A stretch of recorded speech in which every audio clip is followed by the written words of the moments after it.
तो नमस्कार साथियों, स्वागत है आपका एक बार फिर से आपके ही अपने चित परिचित यूट्यूब चैनल गांव तक में।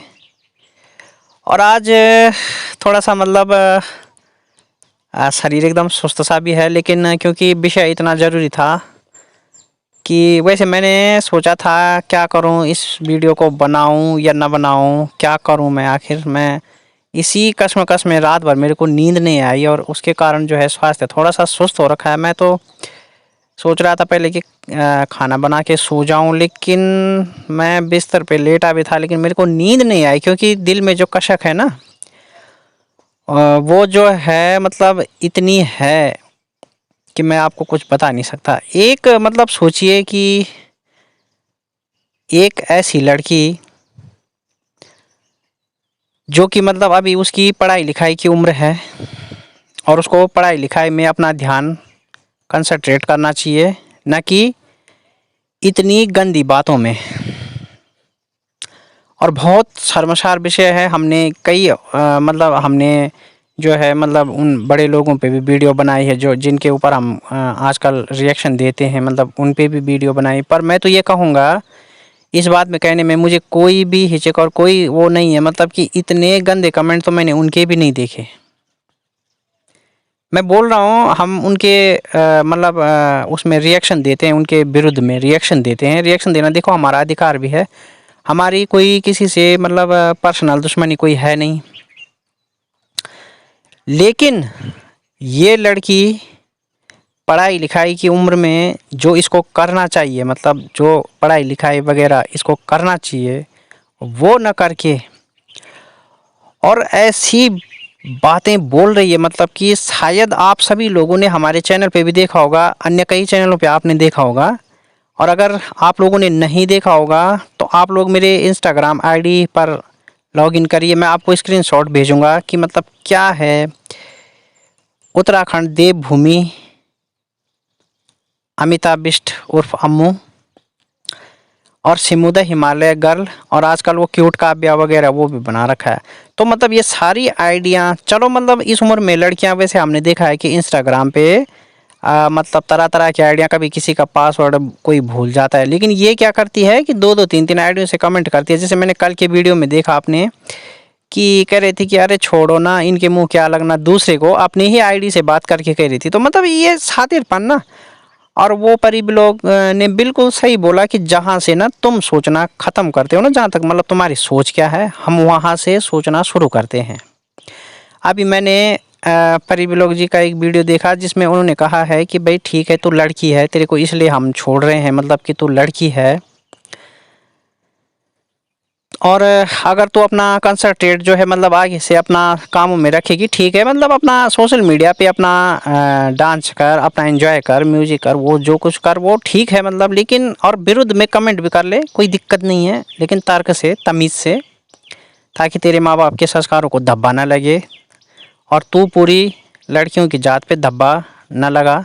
हम तो तेरे को यही सलाह देंगे, क्योंकि एक मछली पूरे तालाब को गंदी कर देती है। तो उन्होंने कहा है कि अगर आगे से देखा गया कि उसके नेगेटिव कमेंट नहीं आ रहे हैं या कुछ भी, तो जो है फिर हम उसके ऊपर आगे वीडियो नहीं बनाएंगे। और आज तो मैं एक छोटी सी कहानियाँ लेके आया हूँ आपके लिए, वो आपने सुननी है। और मैं तो पहले बहुत कुछ दरअसल मैं एक दिन से दो तीन कलाकारों को ढूंढ रहा था अपने साथ, लेकिन वो किसी काम में अभी व्यस्त हैं। मैं सोच रहा था कि उसके ऊपर एक बड़ा सा नाटक बनाऊं और एक इतना कुछ इसकी बेइज्जती करूं ना कि ये कहीं मुंह दिखाने लायक नहीं रही ये कल। क्योंकि भाई देखो, जब ये इतने गंदे कमेंट कर रही थी तो हमने इसको थोड़ा सा बद्दुआ दी थी गुस्से में, हमें भी, क्योंकि भाई अच्छा नहीं लगता, आखिर हम भी एक इंसान हैं और कोई हमारे ऊपर इतना नेगेटिव कमेंट करे तो हो जाता है थोड़ा सा। तो ये उस वीडियो में उसके बाद ये दूसरी आईडी से, अमिताभ बिष्ट आईडी से कह रही थी, क्योंकि मैंने जो उत्तराखंड देवभूमि की आईडी है वो मैंने हाइड कर दी थी अपने चैनल से। अब तो मैंने इसकी सारी आइडिया हाइड कर दी है, क्योंकि मुझे ऐसे बदतमीज़ लोगों की आइडिया कोई ज़रूरत नहीं है मेरे चैनल पे आने की। और मैं तो ये कहूँगा कि जिन लोगों को बदतमीज़ी से कमेंट करने हैं वो लोग मेरा चैनल बिल्कुल भी ना देखें, मुझे कोई ज़रूरत नहीं है ऐसे लोगों की। और मेरे ख्याल से कोई भी यूट्यूबर होगा ना, बदतमीज़ की ज़रूरत शायद किसी को नहीं होगी। ऐसा मेरे ख्याल से कोई नहीं होगा जो बोलेगा कि मुझे बदतमीज़ लोगों की ज़रूरत है। और जिसको होगी तो आप वहाँ जाएंगे शौक़ से, वहाँ आप कमेंट कीजिए, कुछ भी कीजिए।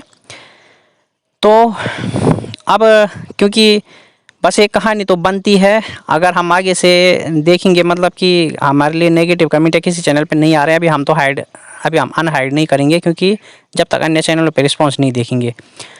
लेकिन अभी मेरे को पता चला है परी ब्लॉग के माध्यम से कि वो लड़की कहीं मतलब कुछ ऐसा वैसा कह रही थी कि हम आत्मदाह करने जा रहे हैं। तो अरे ऐसे नहीं करते आत्मदाह, खैर वो तो बोलने वाली बात है ना, ऐसे लोग आत्मदाह नहीं करते।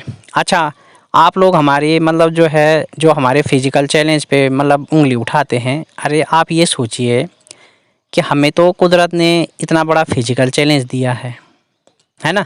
भाई किसी का मन नहीं करता कि किसी के साथ कोई फिजिकल डिसेबिलिटी हो, लेकिन उसके बाद भी हम मतलब अपना इतना मतलब कोशिश करते हैं कि भाई ठीक है, जो है मतलब हमें जो है सोशल मीडिया पे एक्टिव रहना चाहिए, हमें किसी भी तरह के जो से सामाजिक जो भी चीज़ें हैं उसमें अपनी भागीदारी देनी चाहिए। उससे एक तो आदमी का जो है माइंड डेवलप होता है, और दूसरी बात आदमी को मतलब चीज़ों का पता चलता है, अपनी राय व्यक्त करने में सुविधा होती है, और चीज़ें तरह तरह से मतलब आदमी समझता है।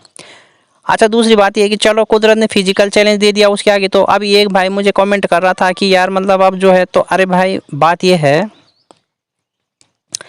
कि कुदरत ने अगर फिजिकल चैलेंज दिया है तो उससे लड़ा नहीं जा सकता। भाई आप लोग लड़ सकते हो भगवान से, हम तो नहीं लड़ सकते, इतने बलशाली हमें नहीं, हम तो केवल इंसान से ही लड़ सकते हैं, और वो भी मतलब तर्क से लड़ सकते हैं, ऐसे बदतमीजी से तो हम लड़ भी नहीं सकते। तो अब एक छोटी सी कहानी, मगर उससे पहले केवल 2 शब्द बोलूँगा कि उत्तराखंड देवभूमि हम शर्मिंदा हैं, उत्तराखंड देवभूमि हम शर्मिंदा हैं, क्योंकि तेरे जैसे अभी भी जिंदा हैं। उत्तराखंड देवभूमि हम शर्मिंदा हैं, क्योंकि तेरे जैसी लड़कियां अभी भी जिंदा हैं। तो अब कहानी की शुरुआत कुछ यूँ करता हूँ।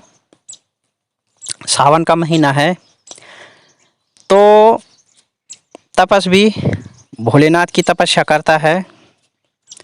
ओम नमः शिवाय, ओम नमः शिवाय। अब तपस्वी जब इस तरह से तपस्या करता रहता है तो अचानक भोलेनाथ प्रकट होते हैं और वो कहते हैं,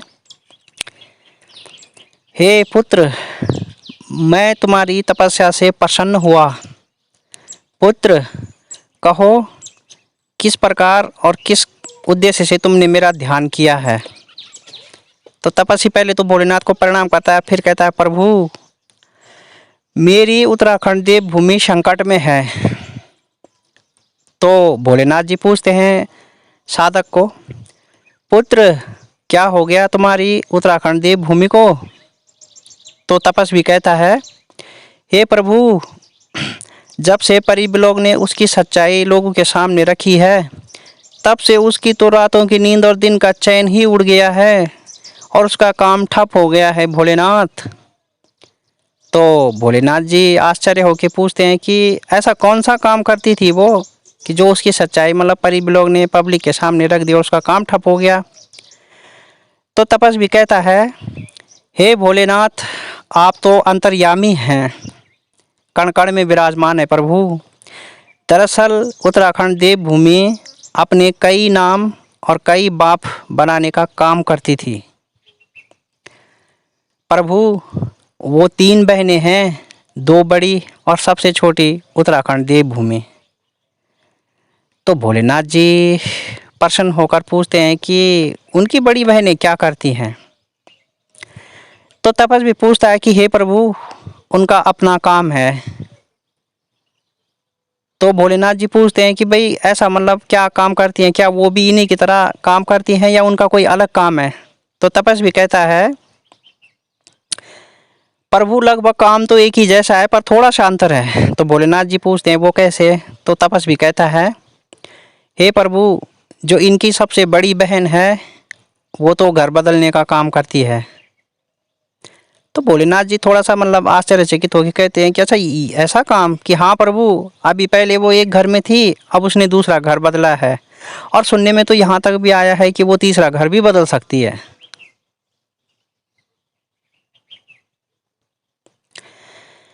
उसके बाद फिर भोलेनाथ कहते हैं कि अच्छा ये बताओ उसकी दूसरी बहन क्या करती है। तो तपस्वी बोलता है, हे प्रभु, उसका झूठ बोलने का बिजनेस है। तो भोलेनाथ जी थोड़ा सा मतलब हंसते हैं, आश्चर्यचकित होते हैं कि पुत्र ये क्या बिजनेस हुआ।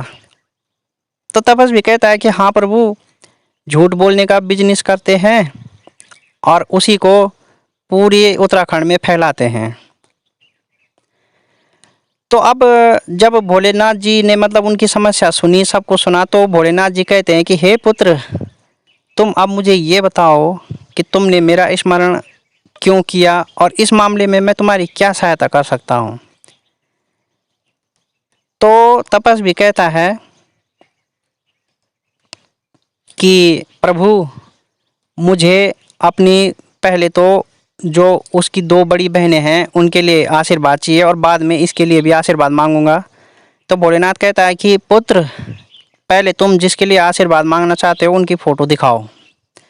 तो तपस्वी उन दोनों बहनों की फ़ोटो उनके सामने रखते हैं, कहते हैं प्रभु, ये रही उन दोनों की फ़ोटो। तो भोलेनाथ जी शक्ल से देखते हैं कि यार चलो मतलब ठीक है महिलाएं। तो भोलेनाथ जी थोड़ा सा आश्चर्यचकित होते हैं कि पुत्र, ये तो बड़ी भोली दिखाई दे रही हैं, ये तो बड़ी भोली हैं। तो तपस्वी उत्सुक होकर कहता है कि हे प्रभु, आप तो अंतर्यामी हैं, आपने बिल्कुल सत्य कहा। दरअसल ये इतनी भोली हैं कि आज तक कभी सच नहीं बोली हैं, आज तक कभी सच नहीं बोली हैं।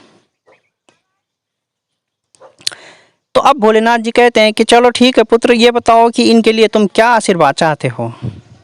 तपस्वी कहता है कि हे भोलेनाथ, हे महादेव, ये जो काम कर रहे हैं इन्हें इन्हीं काम में आगे बड़ी पहचान मिले और ये अपना नाम रोशन करें और संसार इनको इसी काम के रूप में एक दिन संसार में इनकी पहचान हो। तो भोलेनाथ जी कहते हैं चलो ठीक है, वो दोनों बहनों के लिए तो हो गया, अब छोटी वाली के लिए क्या आशीर्वाद चाहिए। तो तपस्वी कहता है कि हे भोलेनाथ, ये जिस तरह अपने कई नाम और कई बाप बनाने का काम करती है, इसका काम यूं ही चलता रहे और इसके नाम और इसके बाप दिन दुगने और रात चौगने बढ़ते जाएं। भोलेनाथ जी हंसते हैं और कहते हैं कि पुत्र तथास्तु। तो कैसी लगी आप लोगों को ये छोटी सी कहानी मेरी, क्योंकि मैं दरअसल मैं तो चाह रहा था कि जो मेरे साथ के 2-3 कलाकार हैं थोड़ा वो भी आ जाएं और मैं जो है मतलब आपको एक नाटकीय अंदाज में घटना सुनाऊं। बट मैंने अभी परी ब्लॉग को देखा तो उनका कुछ ये था कि चलो भाई लड़की है, इसके आगे इसका ब्राइट फ्यूचर है तो उसको मौका देना चाहिए, मगर इसकी गलतियों की ये कहानी तो बनती है। और मैं तो आगे भी बहुत कुछ इस पे मतलब बनाया है मैंने, कुछ नाटकीय अंदाज में, कुछ में मतलब बहुत से मैंने चीज़ें तैयार कर रखी है, क्योंकि मैं आजकल सो नहीं रहा था, मैं इसी चीज़ पे लगा था। और मैं तो जब किसी के पीछे मतलब पड़ जाता हूँ, अगर सपोज़ करो मेरे सामने कोई चैलेंज है ना, तो फिर मैं उसको जो है बहुत ही जड़ तक मतलब उसके बस ये समझ लो कि मैं अपनी जान दे सकता हूँ लेकिन उससे पीछे नहीं हट सकता। और क्या होगा, कोई आत्महत्या कर लेगा, कोई कुछ भी कर लेगा ना, मुझे ज़्यादा से ज़्यादा उम्र कैद होगी, फांसी होगी, मुझे उसकी परवाह नहीं है। देखो अपनी एक ज़िंदगी है, कभी भी जाना है, कभी भी कुछ भी करना है। Don't worry, I don't care. और जो लोग कहते हैं ना कि मतलब तुम्हारी आँखें नहीं है, ये नहीं है, मैं उन लोगों को चैलेंज करता हूँ। कबीरदास जी का एक दुआ है कि जात न पूछिए साधु की, पूछ लीजिए ज्ञान। मैं इतना ही बोलूँगा, जाति न पूछिए साधु की, पूछ लीजिए ज्ञान। तो चलो कुदरत ने फिजिकल चैलेंज दिया, आप लोग ज्ञान के मामले में आइए, इंस्टाग्राम के ब्रॉड में आइए, किसी में भी आइए, on the platform, open platform पे आइए और वहाँ पे आप मेरे से कुछ भी, लोग कानून की धमकी देते हैं ना। अच्छा, जब 2 बहनें आपस में, एक तो मतलब उत्तराखंड देवभूमि को मतलब लड़का बता रहा है और उसी की बड़ी बहन जिसका वो आदर करती है, जिसके प्रेरणा पे वो चलती है, जिसके हम कदम पे वो चलती है, वो उसको बहन बता रही है। तो जब तुम में आपस में ही सच्चाई नहीं है, तुम दोनों मतलब कानून की बात करते हो, अरे तुम्हें ये नहीं पता कि कानून में क्या बोला जाता है क्या नहीं। कानून कुछ लोगों से सुना होगा, जानते हो कुछ, अगर जानते तो तुम अब तक FIR कर चुके होते हो। तुम्हें पता है ना कि हमसे जीतना तुम्हारे बस का नहीं है। और मैं चैलेंज कर रहा हूँ, जिस किसी को भी कानून में लड़ना हो ना, आप मेरे इंस्टाग्राम ID पे आइए, मैं आपको एक केस नंबर देता हूँ, वो आजकल नैनीताल हाई कोर्ट में ऑन द मतलब उस पे है, प्रोसेस पे है। तो आप समझ जाएंगे उससे कि हम में कितना नॉलेज है। मैं ज़्यादा अपने मुंह से ज़्यादा नहीं बोलना चाहता, बट यूँ समझिए कि कानून की सारी धाराएं, आईपीसी हो, सीआरपीसी हो, जो भी हो, हमें सब पता है और कानून कि हम अच्छे खासे ज्ञाता हैं। बस अब मैं तुम लोगों ने बुलवा दिया, मुझे मजबूर कर दिया, तो सिर्फ हमारे फिजिकल चैलेंज पे और शक्ल पे ना जाइए, क्योंकि शक्ल अगर आप लोगों की अच्छी है तो ऐसा तो है नहीं कि मार्केटों में आपकी प्रतिमा लगी है या आपकी कोई मूर्ति बिक रही है या आपको हमने कहीं आपको आप देखो शक्ल को आप महत्व देते होंगे क्योंकि आप बाजारू हो। हम शक्ल को महत्व नहीं देते क्योंकि हमें घर में हमें कुदरत ने जैसा दिया है हम उसी में खुश हैं। और सिर्फ फिजिकल चैलेंज के अलावा अगर आपके अंदर थोड़ा सा भी विवेक है तो ज्ञान में आइए और ज्ञान में हमारे साथ चैलेंज कीजिए, किसको कितनी जानकारी है, ठीक है। तो कुछ थोड़ा बहुत मतलब ज्ञान भी रख लिया करो। तो वीडियो बहुत लंबा हो रहा है, मैं माफ़ी चाहता हूँ अपने दर्शकों से क्योंकि सारे दर्शक मेरे अच्छे हैं, केवल 2-4 ही बेकार हैं और आप लोग मेरे चैनल को इतना प्यार सपोर्ट दे रहे हैं। मैं आपका बहुत बहुत दिल से धन्यवाद करता हूँ कि आप लोग मेरे चैनल को इतना वो कर रहे हैं और मेरी वीडियो को आप लोग इतना पसंद कर रहे हैं, तो बहुत बहुत आभार है आपका। भगवान भोलेनाथ आपके परिवार में सकुशल सुख शांति रखे, आपके बच्चों को, आपके सभी जनों को, मतलब भगवान भोलेनाथ की कृपा आप पे हो, क्योंकि मैं भगवान भोलेनाथ का भक्त भी हूँ, उनकी भक्ति भी करता हूँ मैं। तो मतलब सोमवार को मेरा व्रत वगैरह भी रहता है, तो मतलब थोड़ा सा ये चीज़ें भी देखनी पड़ती है ना, धार्मिक भी होना ज़रूरी है और आजकल के डेट में प्रैक्टिकल होना भी बहुत ज़रूरी है। तो ज़्यादा मैं अपनी वाणी को अब ज़्यादा न बढ़ाते हुए, क्योंकि मैं तो देखा जाए ना, मैं अगर बोलने पे आऊँगा तो मैं 10 दिन तक बोलता रहूँगा, मेरे विषय कभी ख़त्म नहीं होते। लोग कहते हैं कंटेंट के लिए ये चीज़ें बोल रहे हैं, मेरे पास तो कई चीज़ें हैं बोलने के लिए, बट क्या होता है ना कि ये चीज़ किसी ने मजबूर कर दिया तो फिर चुप भी नहीं बैठते हैं हम फिर उस चीज़ के निष्कर्ष तक ही पहुँचते हैं। और जब तक अब ये लोग हमसे हार नहीं मानेंगे, मैं इस विषय पे वीडियो बनाता रहूँगा। अंजाम की मुझे कोई परवाह नहीं, कोई कुछ भी करे, कुछ भी, मैं तैयार हूँ। तो साथियों, आपको ये नाटक कहानी कैसी लगी और कैसा हमारा वीडियो लगता है, थोड़ा सा आप लोग बस ये है कि वीडियो को ज़्यादा से ज़्यादा लोगों तक शेयर कीजिए। अभी मैं किसी की क्लिप और किसी की फ़ोटो वगैरह भी नहीं लगा रहा हूँ, आगे अगर मुझे लगेगा ज़रूरी है तो उसके बाद सब चीज़ों का इस्तेमाल किया जाएगा A to Z। तो अब अपनी वाणी को मैं ज़्यादा लंबा न खींचते हुए बस आपसे इतना ही निवेदन करूँगा कि वीडियो को लाइक, शेयर और चैनल को सब्सक्राइब करें और वीडियो को ज़रूर अपने ज़्यादा से ज़्यादा लोगों तक शेयर करें। प्लीज़ प्लीज़ प्लीज़, आपको भोलेनाथ का वास्ता। धन्यवाद। जय भारत, जय उत्तराखंड।